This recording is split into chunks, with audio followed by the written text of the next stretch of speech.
Hello friends, welcome to UP during exam. आप सभी का यूपी ड्यूरिंग एग्ज़ाम के यूट्यूब चैनल में स्वागत है। हम लोग एशियंट हिस्ट्री की एक सीरीज़ पढ़ रहे थे जिसमें सिंधु सभ्यता, वैदिक युग, जैन धर्म नामक टॉपिक कंप्लीट कर चुके हैं। आज का टॉपिक है बौद्ध धर्म। हम लोग बौद्ध धर्म के बारे में पढ़ेंगे।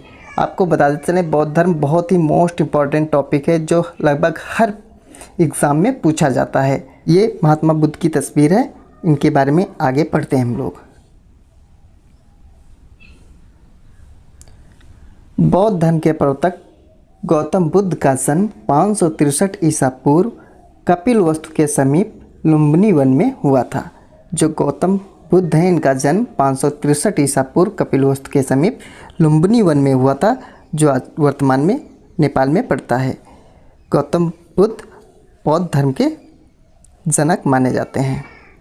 नेक्स्ट, गौतम बुद्ध के पिता शुद्धोदन कपिलवस्तु के शाक्यगढ़ के प्रधान थे। जो इनके पिता थे वो कपिलवस्तु में शाक्यगढ़ के प्रधान थे तथा माता माया देवी कोली गणराज्य की कन्या थी। जो उनकी माता थी वो उनका नाम माया देवी था, वो कोली गणराज्य की कन्या थी। गौतम बुद्ध के बचपन का नाम सिद्धार्थ था। गौतम बुद्ध थे, इनके बचपन का नाम सिद्धार्थ था। इनकी माता की मृत्यु इनके जन्म के 7वें दिन हो गई थी। जो गौतम बुद्ध इनका जन्म हुआ था, इनके जन्म के 7वें दिन ही इनकी माता का निधन हो गया था तथा इनका पालन पोषण इनकी सौतेली माँ प्रजापति गौतमी ने किया था। जो गौतम बुद्ध हैं, इनका पालन पोषण इनकी सौतेली माँ प्रजापति गौतमी ने किया था। गौतम बुद्ध का विवाह 16 वर्ष की आयु में यशोधरा के साथ हुआ। जो गौतम बुद्ध हैं, इनका विवाह 16 वर्ष की आयु में यशोधरा नामक कन्या से हुआ था। नेक्स्ट, बुद्ध को सारथी चन्ना के साथ रथ पर सैर करते हुए 4 घटनाओं ने संन्यास की ओर प्रवृत्त किया। क्या घटनाएं थी? नंबर 1 बुढ़ापा, नंबर 2 रोग, नंबर 3 मृत्यु, नंबर 4 एक सन्यासी। जब गौतम बुद्ध अपने सारथी चन्ना के साथ बाहर सैर करने के लिए निकले तो उन्हें 4 घटनाएं देखने को मिली जो उन्हें सन्यास की ओर ले गईं। उन्हें क्या मिला? उन्हें एक बूढ़ा व्यक्ति आता हुआ मिला, एक रोगग्रस्त व्यक्ति मिला, एक व्यक्ति ऐसा मिला जिसकी मृत्यु हो गई थी और एक सन्यासी व्यक्ति मिला।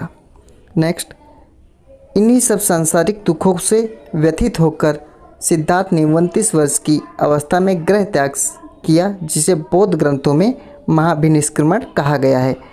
इन्हीं सब संसारी दुखों से व्यथित होकर सिद्धार्थ ने 29 वर्ष की अवस्था में गृह त्याग दिया और इसे बौद्ध ग्रंथों में महाभिनिष्क्रमण कहा गया। ये काफ़ी मोस्ट इम्पॉर्टेंट है, बहुत बार एग्जाम में पूछा गया है कि गृह त्याग घटना को क्या कहा गया, तो महाभिनिष्क्रमण कहा गया है। नेक्स्ट, गृह त्याग करने के बाद सिद्धार्थ ने वैशाली के अलार कलाम से सांख्य दर्शन की शिक्षा ग्रहण की।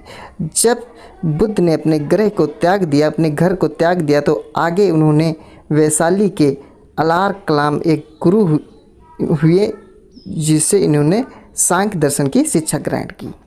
नेक्स्ट, गौतम बुद्ध बिना अन्न जल ग्रहण किए 6 वर्ष की कठिन तपस्या के बाद 35 वर्ष की आयु में वैसाखी की पूर्णिमा की रात निरंजना नदी के किनारे पीपल वृक्ष के नीचे सिद्धार्थ को ज्ञान की प्राप्ति हुई। गौतम बुद्ध है, वो 6 वर्ष कठिन तपस्या करने के बाद 35 वर्ष की आयु में वैसाख की पूर्णिमा की रात निरंजना नदी के किनारे पीपल वृक्ष के नीचे सिद्धार्थ को ज्ञान प्राप्त हुआ। नेक्स्ट, ज्ञान प्राप्त के बाद सिद्धार्थ बुद्ध के नाम से जाने गए तथा वह स्थान बोध गया कहलाया। जब सिद्धार्थ को ज्ञान प्राप्त हो गया, उसके बाद बुद्ध के नाम से जाने लगे और वह स्थान जहाँ पर ज्ञान प्राप्त हुआ था बोध गया कहलाया। बुद्ध ने अपना प्रथम उपदेश सारनाथ ऋषिपत्तनम में दिया, जिसे बौद्ध ग्रंथों में धम्मचक्र प्रवर्तन कहा गया। जब गौतम बुद्ध ने अपना प्रथम उपदेश दिया, जो कि सारनाथ ऋषिपत्तनम में दिया था, उसे बौद्ध ग्रंथों में धम्मचक्र परिवर्तन कहा गया, जो काफ़ी इम्पोर्टेंट है, कई बार एग्जाम में पूछा गया है। बौद्ध ने अपने जनसाधारण की भाषा पाली में दिए। बौद्ध ने अपने जो उपदेश दिए थे वो जनसाधारण की भाषा पाली में दिए थे। बुद्ध ने अपने सर्वाधिक उपदेश कौशल देश की राजधानी श्रावस्ती में दिए। बुद्ध ने अपने सर्वाधिक उपदेश थे वो कौशल देश की राजधानी श्रावस्ती में दिए। बुद्ध ने आनंद के अनुरोध पर संघ में पहली बार वैशाली में महिलाओं को प्रवेश दिया। बुद्ध ने अपने एक शिष्य था जिसका नाम आनंद था, उसके कहने पर संघ में महिलाओं को प्रवेश दिया। इससे पहले महिलाओं का प्रवेश वर्जित था। संघ में प्रवेश पाने वाली पहली महिला प्रजापति गौतमी थी, जो कि इनकी सौतेली माँ थी। नेक्स्ट, इनके प्रमुख अन्यायी शासक थे बिंबिसार, प्रसेनजीत तथा उदयन। बुद्ध के अन्यायी कुछ शासक हुए हैं, जैसे बिंबिसार, प्रसेनजीत तथा उदयन। बुद्ध ने धार्मिक शिक्षाओं के प्रसार हेतु संघ की व्यवस्था की। बुद्ध ने जो धर्म की शिक्षाएं थी इनके प्रसार करने के लिए संघ की व्यवस्था की थी। बौद्ध संघ में प्रवेश पाने की अनुमति 15 वर्ष से अधिक की आयु, माता पिता की अनुमति, अपराधी, ऋण, कोड़ आदि से मुक्त व्यक्ति को ही थी। जो इन्होंने बौद्ध की स्थापना की थी उसमें अगर किसी को प्रवेश लेना होता था तो उसकी आयु 15 वर्ष से अधिक होनी चाहिए, माता पिता की अनुमति होनी चाहिए थी, अपराधी, ऋणी, कोड़ आदि से मुक्त व्यक्ति होना चाहिए, तभी उसको संघ में प्रवेश था। कहा जाता है कि बुद्ध की मृत्यु 483 ईसा पूर्व 80 वर्ष की आयु में कुशीनारा तत्कालीन कुशीनगर उत्तर प्रदेश में शिष्य चुक द्वारा सूकर मांस खिलाए जाने के बाद हो गई। ऐसा कहा जाता है कि बुद्ध की मृत्यु 483 ईसा पूर्व 80 वर्ष की अवस्था में कुशीनगर के उत्तर प्रदेश के कुशीनगर में एक इनका शिष्य हुआ था जिसका नाम चुक था, उसके द्वारा सूकर मांस मतलब सुअर के मांस के खिलाए जाने के बाद हो गई थी। बौद्ध धर्म के त्रिरत्न बुद्ध, धम्म एवं संघ कहलाए। जो बौद्ध धर्म के त्रिरत्न हैं वो बुद्ध, धम्म एवं संघ हैं। ये मोस्ट इम्पॉर्टेंट है, याद रखिएगा। नेक्स्ट,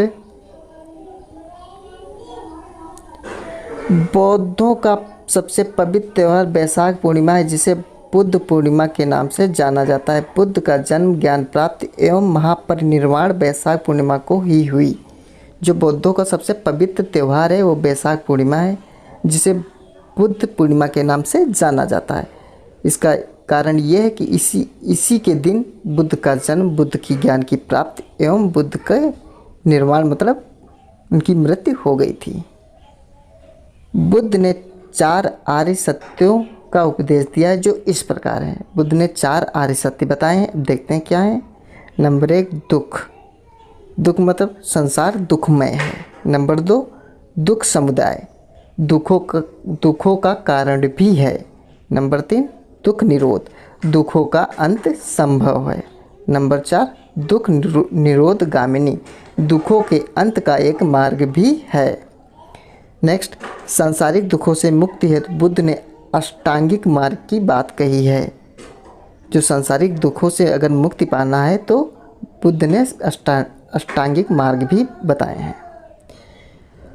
रुमेनदेई स्तंभ लेख से बुद्ध के जन्म स्थान का संकेत मिलता है। एक रुमेनदेई स्तंभ है जिससे बुद्ध के जन्म स्थान का संकेत मिलता है। नेक्स्ट, बुद्ध संघ में प्रविष्ट होने को उपसंपदा कहा जाता था। जब भी हम बुद्ध के संघ में प्रवेश लेते थे तो उस घटना को उपसंपदा कहा जाता था। बौद्ध धर्म में पुनर्जन्म की मान्यता थी। नेक्स्ट, विश्व दुखों से भरा है का सिद्धांत बुद्ध ने उपनिषद से लिया है। विश्व दुखों से भरा है यह सिद्धांत बुद्ध ने उपनिषद से लिया है। आगे चलकर बौद्ध धर्म 2 भागों में बट गया। देखते हैं बौद्ध धर्म के संप्रदाय। कनिष्क के समय बौद्ध धर्म 2 संप्रदायों में विभक्त हो गया। Number 1 Hinayana, number 2 Mahayana. महायान इस संप्रदाय के संस्थापक नागार्जुन थे। हीनयान यह एक व्यक्तिवादी धर्म था। इसका शाब्दिक अर्थ है निम्न मार्ग। नेक्स्ट, महात्मा बुद्ध से संबंधित प्रतीक। जो महात्मा बुद्ध हुए उनसे संबंधित कुछ प्रतीक हैं जो काफ़ी इम्पोर्टेंट है परीक्षा की दृष्टि से। जन्म का प्रतीक कमल एवं साठ। ग्रहता का प्रतीक घोड़ा। ज्ञान पीपल बोधि वृक्ष। निर्माण पदचिन्ह।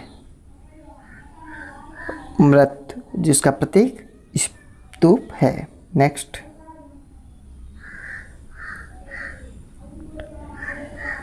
गौतम बुद्ध के जीवन की घटनाएं, ये भी काफ़ी इम्पोर्टेंट है। बुद्ध के जन्म से संबंधित कुछ घटनाएं हैं। ग्रह त्याग की घटना, जिसे महाभिनिष्क्रमण कहा गया है, काफ़ी इम्पोर्टेंट है। प्रथम उपदेश देने की घटना, जिसे धम्मचक्र परिवर्तन का कहा गया है, ये भी काफ़ी इम्पोर्टेंट है। निर्वाण बुद्ध की मृत्यु, जिसे महापरिनिर्वाण कहा गया है, ये भी काफ़ी इम्पोर्टेंट है। आप लोग याद रखिएगा, कई बार एग्ज़ाम में पूछ देता है। दोस्तों, अगर आप लोगों को यह वीडियो अच्छी लगी हो तो कृपया इसे लाइक शेयर करें और हमारे चैनल को सब्सक्राइब भी करें। Thank you.